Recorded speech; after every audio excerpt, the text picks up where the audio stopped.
আগামী 16ই ফেব্রুয়ারি ত্রিপুরায় বিধানসভা নির্বাচন, আর সেই নির্বাচনে আদিবাসী আবেগকে কাজে লাগাতে চাইছে সব রাজনৈতিক দল। তাই টিপ্রা মোথাকে জোটে পেতে সবাই আগ্রহ দেখিয়েছিল এবার, কারণ উপজাতি এলাকায় তাদের প্রভাব সর্বজনবিদিত। মাত্র 2-3 বছরের মধ্যে প্রদ্যোৎ কিশোর দেববর্মা দলটাকে এমন জায়গায় দাঁড় করিয়েছেন যে উপজাতি মহলে আইপিএফটির প্রভাব ধূলিসাৎ হয়ে গিয়েছে। গ্রেটার টিপ্রাল্যান্ড ইস্যুকে সামনে রেখে একাই বিধানসভা নির্বাচনে লড়ছে টিপ্রা মোথা। আগামী 16ই ফেব্রুয়ারি ত্রিপুরায় বিধানসভা নির্বাচন, আর সেই বিধানসভা নির্বাচনে নিজেদের ক্ষমতা স্থাপনের জন্য শাসক দল বিজেপি থেকে শুরু করে অন্যান্য রাজনৈতিক দল ভোটের ময়দানে নেমে পড়েছে। তবে 60 আসনের ত্রিপুরা বিধানসভা নির্বাচনে টিপ্রা মোথাকে জোটে পেতে সবাই আগ্রহ দেখিয়েছিল। তার মূল কারণ ছিল উপজাতি ভোট। উপজাতি এলাকায় তাদের প্রভাব সর্বজনবিদিত। মাত্র 2-3 বছরের মধ্যে প্রদ্যোৎ কিশোর দেববর্মা দলটাকে এমন জায়গায় দাঁড় করিয়েছেন যে উপজাতি মহলে আইপিএফটির প্রভাব ধূলিসাৎ হয়ে গিয়েছে। টিপ্রা মোথা হলো ত্রিপুরার আঞ্চলিক দলগুলির একটি ফোরাম। বিভিন্ন উপজাতি দলকে একটি মঞ্চে এনে প্রদ্যোৎ কিশোর উপজাতি সম্প্রদায়ের প্রধান দল হয়ে উঠেছে।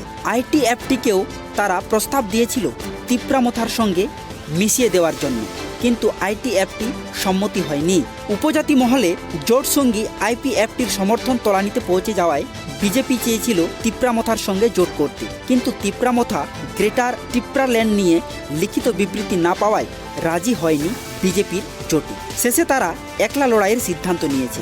এমনকি বাম কংগ্রেসের সঙ্গেও জোটে যেতে চায়নি টিপ্রা মোথা। টিপ্রা মোথা একাই ত্রিপুরার 60 আসনের বিধানসভাতে নির্বাচনে লড়াইয়ের ডাক দিয়েছে, আর 45 আসনে তাদের প্রার্থীও ঘোষণা করেছে টিপ্রা মোথা। তাদের মূল ইস্যু হলো গ্রেটার টিপ্রাল্যান্ড। টিপ্রাল্যান্ড আবেগকে সামনে রেখেই প্রদ্যোৎ কিশোর দেববর্মা এবার বিধানসভা নির্বাচনে লড়তে চলেছেন। গতবার ত্রিপুরার উপজাতি মহলের 20টি আসনে ছিল বিজেপি আইপিএফটির দাপট। 20টির মধ্যে 10টিতে জিতেছিল বিজেপি, 8টিতে জয়ী হয়েছিল আইপিএফটি, মাত্র 2টিতে জিতেছিল সিপিএম। এবার সেই 20 আসনে টিপ্রা মোথার দাপট। সেই হিসাবে টিপ্রা মোথা এবার কিংমেকার হওয়ার লড়াইয়ে নামছে ত্রিপুরায়। উপজাতি মহলে বেশি সংখ্যক আসনে জিতে তারা চাপ তৈরি করতে চাইছে বিজেপি ও বাম কংগ্রেস জোটের উপর। মোট কথা, উপজাতি স্বার্থকেই তারা সর্বাগ্রে রাখতে চাইছে। মহারাজা প্রদ্যোৎ কিশোর দেববর্মা সাফ জানিয়ে দিয়েছেন, নিজের দক্ষতাতেই ভোটে লড়বে টিপ্রা মোথা। আমরা কারো সঙ্গে সমঝোতা করছি না, জনজাতি মানুষের স্বার্থের সঙ্গে কোনো সমঝোতায় আমরা যাব না। টিপ্রা মোথা যে সমস্ত দিকে খোলা রাখতে চাইছে তা বুঝতে পেরে বাম কংগ্রেস প্রার্থী তালিকা প্রকাশ করে দিয়েছে।